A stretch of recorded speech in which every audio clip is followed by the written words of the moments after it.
नमस्कार साथियों, स्वागत है आप सभी का। तो आज की क्लास आप लोगों के लिए काफ़ी महत्वपूर्ण होने वाली है, क्योंकि आज की क्लास में ज्ञानपीठ पुरस्कार से संबंधित कुछ महत्वपूर्ण प्रश्नों के बारे में पढ़ेंगे।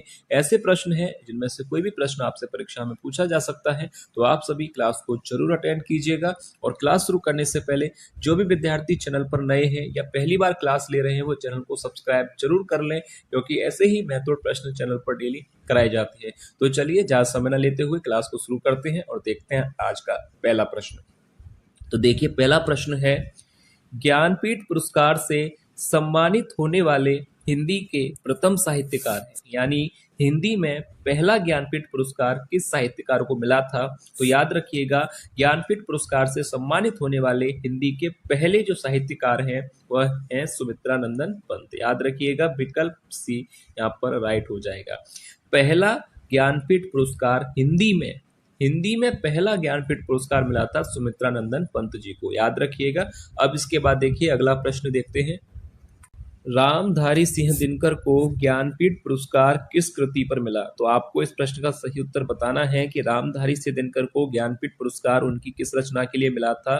तो देखिए, इस प्रश्न का जो सही आंसर हो जाएगा, याद रखिएगा, विकल्प यहाँ पर डी सही होगा, उर्वशी पर। उर्वशी रचना के लिए रामधारी सिंह जी को ज्ञानपीठ पुरस्कार से सम्मानित किया गया था, याद रखिएगा। अब इसके बाद देखिए अगला प्रश्न देखते हैं।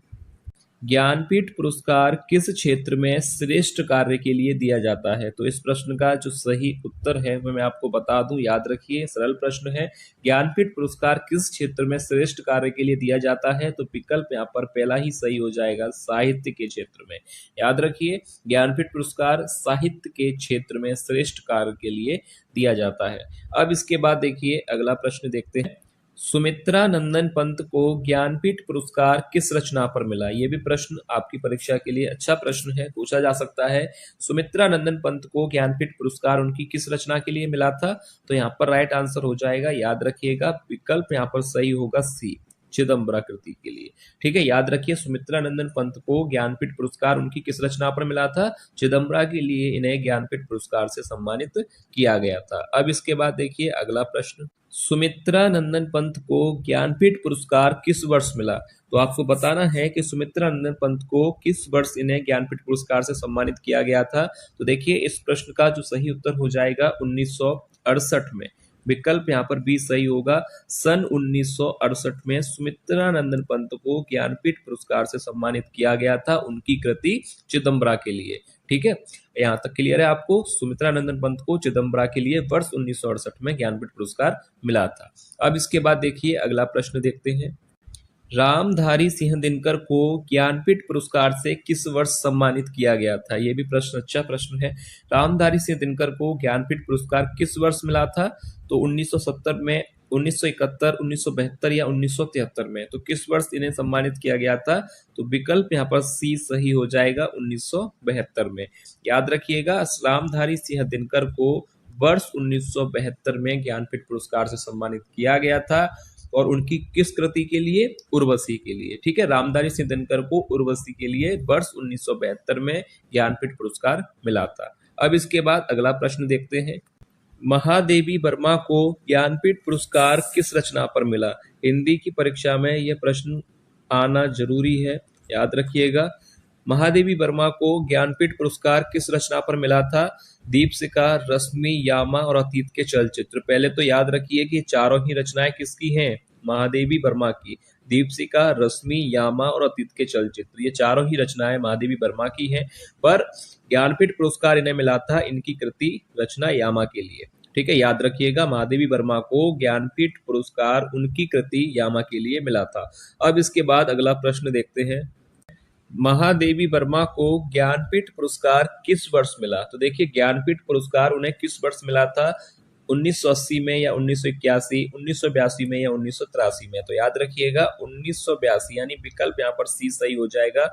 वर्ष 1982 में महादेवी वर्मा को उनकी कृति यामा के लिए ज्ञानपीठ पुरस्कार से सम्मानित किया गया था। ठीक है, याद रखिएगा, ये इसलिए मैंने यहाँ पर आपको लिख के बताया क्योंकि ये प्रश्न हिंदी की परीक्षा में पूछा जाने वाला प्रश्न है, और इस बार भी आपसे पूछा जा सकता है कि महादेवी वर्मा को वर्ष 1982 में यामा कृति के लिए ज्ञानपीठ पुरस्कार से सम्मानित किया गया था। अब इसके बाद देखिए अगला प्रश्न देखते हैं। अज्ञे जी को किस रचना पर ज्ञानपीठ पुरस्कार सम्मान मिला था? तो देखिए अज्ञे जी को बताना है आपको कि ज्ञानपीठ पुरस्कार किस सम्मान यानी किस रचना के लिए इन्हें सम्मान मिला था। शेखर एक जीवनी, कितनी नावों में कितनी बार, आंगन के पार द्वार या नदी के द्वीप। तो देखिए याद रखिएगा अज्ञे जी को ज्ञानपीठ पुरस्कार मिला था उनकी रचना कितनी नावों में कितनी बार के लिए, यानी विकल्प यहाँ पर 20 सही हो जाएगा। याद रखिएगा कितनी नावों में कितनी बार के लिए इन्हें ज्ञानपीठ पुरस्कार मिला था। अब इसके बाद अगला प्रश्न देखते हैं।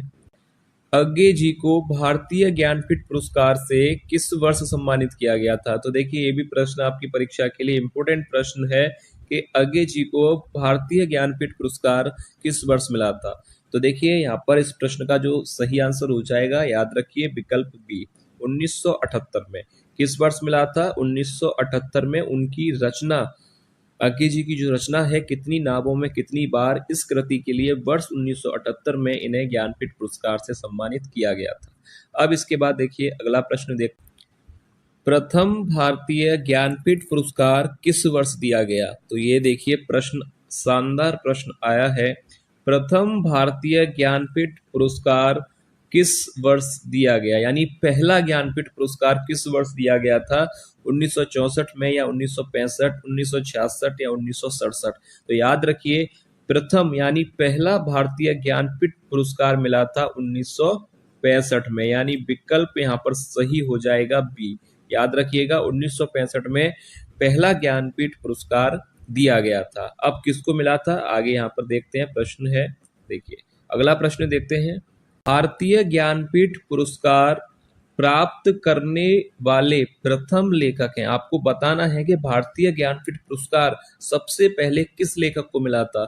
उमाशंकर जोशी, ताराशंकर बंदोपाध्याय, जी शंकर कुरूप या सुमित्रा नंदन पंत? तो याद रखिए, ध्यान से देखिएगा कि पहला ज्ञानपीठ पुरस्कार यहाँ पर पूछा गया, प्रथम ज्ञानपीठ पुरस्कार किसे मिला था? तो जी शंकर कुरूप, यानी विकल्प यहाँ पर सी सही हो जाएगा। याद रखिएगा जी शंकर कुरूप को पहला ज्ञानपीठ पुरस्कार मिला था। ठीक है। अब आप अगर सोच रहे हैं कि सुमित्रा नंदन पंत भी होना चाहिए, तो मैं आपको बता दूं यहाँ पर पूछा गया है कि प्रथम ज्ञानपीठ पुरस्कार किसे मिला था? तो जी शंकर कुरूप को। और अगर आपसे यही प्रश्न पूछा जाता कि पहला ज्ञानपीठ पुरस्कार हिंदी में किसे मिला था, ठीक है, अगर हिंदी शब्द लगा हुआ होता कि हिंदी के लिए किसे मिला था, तो सुमित्रा नंदन पंत राइट होता। पर यहाँ पर हिंदी के लिए देकर पूछा गया है कि पहला ज्ञानपीठ पुरस्कार किसे मिला था, इसलिए जी शंकर कुरूप को। ठीक है, यहाँ तक आपको क्लियर है। अब इसके बाद देखिए अगला प्रश्न देखते हैं। मलयालम भाषा में ज्ञानपीठ पुरस्कार पाने वाले पहले लेखक हैं। तो देखिए ज्ञानपीठ पुरस्कार पाने वाले पहले लेखक हैं मलयालम भाषा में। तो इस प्रश्न का जो सही उत्तर हो जाएगा यहाँ पर भी सी ही सही होगा, जी शंकर कुरूप। याद रखिएगा अगर आपसे पूछा जाए कि पहला ज्ञानपीठ पुरस्कार किसे मिला था, तो जी शंकर कुरूप को। मलयालम भाषा में पहला ज्ञानपीठ पुरस्कार किसे मिला था? तो जी शंकर कुरूप को। अगर हिंदी भाषा में पहला ज्ञानपीठ पुरस्कार किसे मिला था? तो सुमित्रा नंदन पंत को। याद रखिएगा ये तीन प्रश्न, हिंदी में पूछा जाए तो सुमित्रा नंदन पंत होगा, मलयालम भाषा में पूछा जाए तो जी शंकर कुरूप होगा, अगर पहला ज्ञानपीठ पुरस्कार पूछा जाए तो जी शंकर कुरूप। यहाँ तक आपको क्लियर होना चाहिए।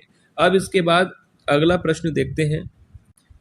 2017 में कृष्णा सोबती को किस सम्मान से सम्मानित किया गया था? भारतीय ज्ञानपीठ पुरस्कार, साहित्य अकादमी पुरस्कार, पद्म विभूषण या पद्म भूषण? तो देखिए कृष्णा सोबती जी को 2017 में जो पुरस्कार मिला था, यानी सम्मानित इन्हें किया गया था भारतीय ज्ञानपीठ पुरस्कार से, यानी पहला ही विकल्प यहाँ पर सही हो जाएगा। याद रखिएगा भारतीय ज्ञानपीठ पुरस्कार से इन्हें वर्ष 2017 में सम्मानित किया गया था। अब इसके बाद अगला प्रश्न देखते हैं। नरेश मेहता को भारतीय ज्ञानपीठ पुरस्कार से किस वर्ष सम्मानित किया गया था? यानी नरेश मेहता को किस वर्ष भारतीय ज्ञानपीठ पुरस्कार मिला था, आपको बताना है। तो याद रखिएगा इस प्रश्न का जो सही उत्तर हो जाएगा वर्ष 1992 में। याद रखिएगा विकल्प बी यहाँ पर सही हो जाएगा। वर्ष 1992 में नरेश मेहता को भारतीय ज्ञानपीठ पुरस्कार से सम्मानित किया गया था। अब आगे यहाँ पर नेक्स्ट क्वेश्चन देखते हैं। कुंवर नारायण को किस वर्ष भारतीय ज्ञानपीठ पुरस्कार मिला? वर्ष 2000 में या 2001 में, 2005 में या 2004 में? तो देखिए कुंवर नारायण को किस वर्ष भारतीय ज्ञानपीठ पुरस्कार मिला था?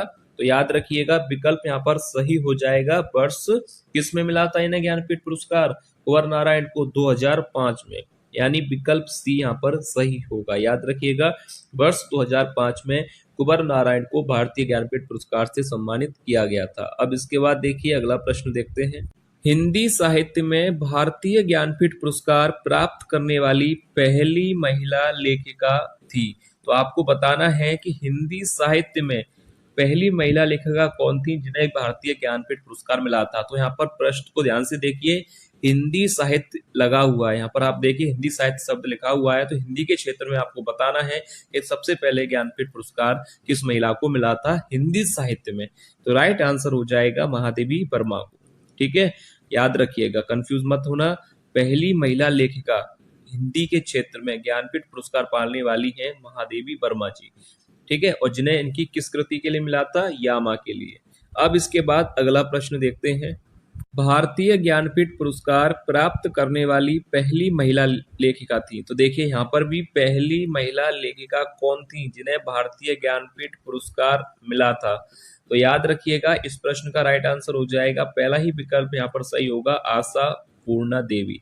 दोनों प्रश्न हैं पर दोनों ही अलग हैं। अगर आपसे पूछा जाए कि पहली महिला लेखिका कौन थी जिन्हें भारतीय ज्ञानपीठ पुरस्कार मिला था, तो याद रखिए आशा पूर्णा देवी। अगर प्रश्न आपको पूछा जाए कि हिंदी के क्षेत्र में अगर हिंदी शब्द लग गया कि हिंदी भाषा के क्षेत्र में हिंदी साहित्य के लिए किसे मिला था ज्ञानपीठ पुरस्कार, तो याद रखिएगा महादेवी वर्मा को पहले। ठीक है, अगर हिंदी में पूछा जाए तो महादेवी वर्मा है, और अगर पूछा जाए कि सबसे पहले ज्ञानपीठ पुरस्कार किस महिला को मिला था, तो आशा पूर्णा देवी। अगर पुरुष में पूछा जाए तो सुमित्रा नंदन पंत हैं जिन्हें हिंदी साहित्य में मिला था, और अगर प्रथम पूछा जाए कि प्रथम ज्ञानपीठ पुरस्कार पाने वाले लेखक कौन है, तो जी शंकर कुरूप। ठीक है, पुरुष में जी शंकर कुरूप है और महिलाओं में आशा पूर्णा देवी है। अगर हिंदी के क्षेत्र में पूछा जाए तो पहले सुमित्रा नंदन पंत हैं और फिर महिलाओं में महादेवी वर्मा है। तो ये क्लियर रखिएगा, कंफ्यूज मत होना। और फिर भी अगर कोई डाउट है तो कमेंट करके आप लोग पूछ सकते हैं। अब इसके बाद देखिए अगला प्रश्न देखते हैं। भारतीय ज्ञानपीठ पुरस्कार प्राप्त करने वाले को कितनी राशि प्रदान की जाती है? तो देखिए भारतीय ज्ञानपीठ पुरस्कार जिसे मिलता है उसे कितनी राशि प्रदान की जाती है? 1 लाख रुपए, 7 लाख रुपए, 11 लाख या 15 लाख? तो देखिए मैं आपको बता दूं, जब इस पुरस्कार की शुरुआत हुई थी तब 1 लाख रुपए दिए जाते थे, उसके बाद 7 लाख हो गए और वर्तमान में अब 11 लाख मिलते हैं। तो याद रखिए विकल्प सी सही हो जाएगा। अब इसके बाद अगला प्रश्न देखते हैं। हिंदी साहित्य में संयुक्त रूप से ज्ञानपीठ पुरस्कार किसे प्रदान किया गया था? तो देखिए प्रश्न है कि संयुक्त रूप से किसे मिला था ज्ञानपीठ पुरस्कार? कुंवर नारायण या नरेश मेहता को, अमरकांत या श्रीलाल शुक्ल को, आशा पूर्णा देवी या महाश्वेता देवी को, या इनमें से कोई नहीं? तो देखिए संयुक्त रूप से ज्ञानपीठ पुरस्कार किसे प्रदान किया गया था? अमरकांत और श्रीलाल शुक्ल को, यानी विकल्प यहाँ पर सही हो जाएगा बी, अमरकांत और श्रीलाल शुक्ल को जो है संयुक्त रूप से ज्ञानपीठ पुरस्कार से सम्मानित किया गया था। तो याद रखिएगा यहाँ पर विकल्प बी सही हो जाएगा। तो देखिए ये था आज की क्लास का अंतिम प्रश्न। उम्मीद है आपको क्लास पसंद आई होगी, प्रश्न आपको पसंद आए होंगे।